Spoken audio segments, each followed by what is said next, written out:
Welcome back. So, last week we got a few questions regarding about our hole saw trick to widen the holes for our through holes. So today I'd like to go over in a little bit more detail what we do to make that work.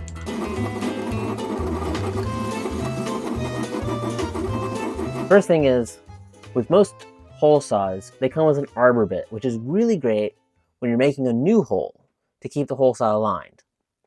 But when you don't have this arbor bit, or if the hole is too big for the arbor bit, you end up with a lot of chatter and you don't get a very good hole. All right, so first things first. You want to look for a arbor bit that has lots of thread. Let me bring this in close. See how much thread is there? If you have lots of thread on your arbor bit, you can get 2 hole saws to fit on here.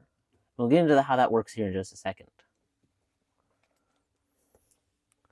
So you're going to put your first hole saw on and lock it down. This one's going to be doing the cutting, so you have to put it on just like how you would others. Now, let's see if we can look inside there. See, we still have lots of extra threads available in the hole saw.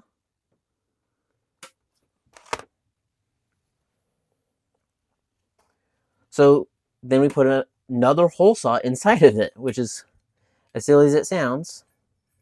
Now this one is not going to lock down as tight, but as long as it fits inside of the hole, you don't have to worry about it as much. It is just a guide. So they're stacked like this. See how they're stacked? So the teeth here are going to allow you to have just enough of a guide to enlarge the hole. Now, another thing to note is make sure that the holes are nice and cleaned up.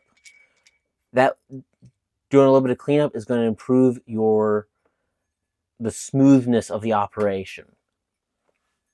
If there's any kind of gunk, so for example with our through holes, there was a little bit of sealant still inside the hole, that would have made it much more difficult had we not cleaned it out.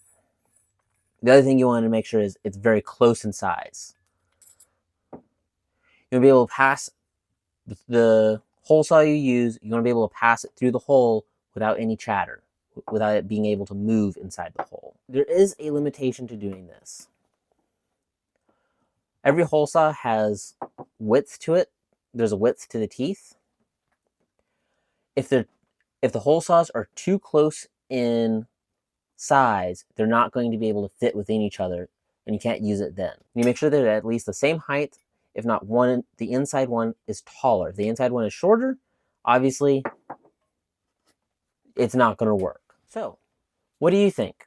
Would you use this trick to do enlarge holes on your vessel or in your DIY project? Or is there another method that we should be looking at?